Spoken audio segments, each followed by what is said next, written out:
Halo teman-teman semuanya, perkenalkan nama saya Nanda Putra Sugiarto. Saya berasal dari Universitas Pembangunan Nasional Veteran Yogyakarta, Fakultas Ilmu Sosial Politik, Program Studi Ilmu Komunikasi. Dan saya sekarang berada di semester 4. Saya membuat video ini adalah menjawab pertanyaan self interview sebagai calon kandidat Google Student Ambassador batch kedua, teman-teman. Lanjut ke pertanyaan yang pertama.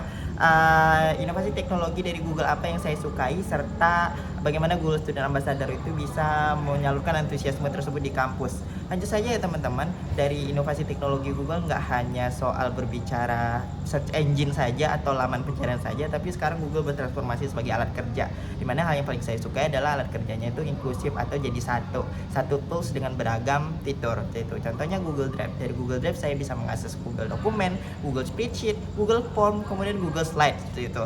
Nah, itu dapat membantu banget bagi mahasiswa seperti saya ini dalam hal multitasking kerja atau men-tracking kerjaan dalam satu tempat. Kemudian bagaimana Google Student Ambassador menyalurkan antusiasme tersebut. Nah, tentunya dengan Google Student Ambassador saya akan memberikan edukasi di media sosial, kemudian mouth to mouth, dari mulut ke mulut untuk membicarakan tentang bagaimana sih tools-tools Google ini bekerja, nggak hanya dari layer luarnya saja, tapi dioptimalisasikan terkait dengan tools-tools yang ada sekarang seperti itu. Knowledge tersebut tentunya saya dapatkan sebagai peran saya sebagai Google Student Ambassador nantinya.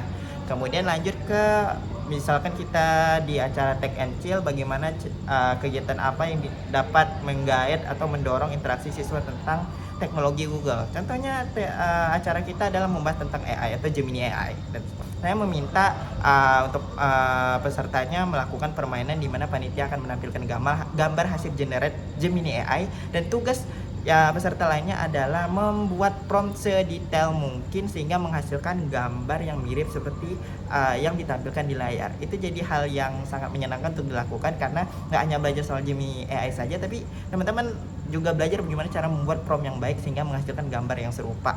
Seperti itu teman-teman. Lanjut ke pertanyaan ketiga, pemikiran out of the box dalam menghasilkan satu masalah. Tentunya ada teman-teman. Pada saat itu saya kebingungan menulis kalimat pembuka esai beasiswa. Akhirnya cara saya adalah dengan menonton banyak film atau membaca banyak buku, sehingga saya mendapatkan ide-ide kalimat yang mendapat jadi quotes pembuka dalam esai saya. Akhirnya saya menemukan quotes Urip-Iku Urup dari film Kembang Api, sehingga itu menjadi kalimat pembuka saya dan saya kembangkan menjadi suatu esai yang utuh, dan ya esai tersebut lolos teman-teman. Lanjut ke pertanyaan yang terakhir adalah bagaimana Google Student Ambassador ngasih momen-momen berharga di 3 bulan pertama. Tentunya dari mandat yang didapat atau jabatan A sebagai Google Student Ambassador itu sendiri adalah ketika teman-teman saya tahu tools-tools yang ternyata terlewatkan bagi mereka, yang biasanya sering mereka pakai, tapi hasil dari edukasi saya melalui media sosial atau dari sharing saya terhadap mereka sebagai knowledge yang saya dapat dari Google Student Ambassador itu sendiri, itu udah cukup membuat saya bahagia teman-teman, melihat teman-teman saya paham dan menyukai serta mengoptimalisasikan tools-tools Google hasil dari apa yang saya bagikan di media sosial. Dan bagaimana impact tersebut diciptakan di luar kampus, tentunya dengan saya terus membuat konten di media sosial, sehingga nggak hanya teman-teman di sekitar saya saja, tapi secara luas masyarakat, audiens di media sosial, followers saya, bahkan yang tidak menjadi followers saya pun bisa mengetahui knowledge soal tools-tools yang ada di Google ini ya teman-teman. Dan Google Student Ambassador akan menjadi platform yang sangat tepat bagi saya melaksanakan tugas tersebut. Itu mungkin itu saja dari saya teman-teman, terima kasih, dadah.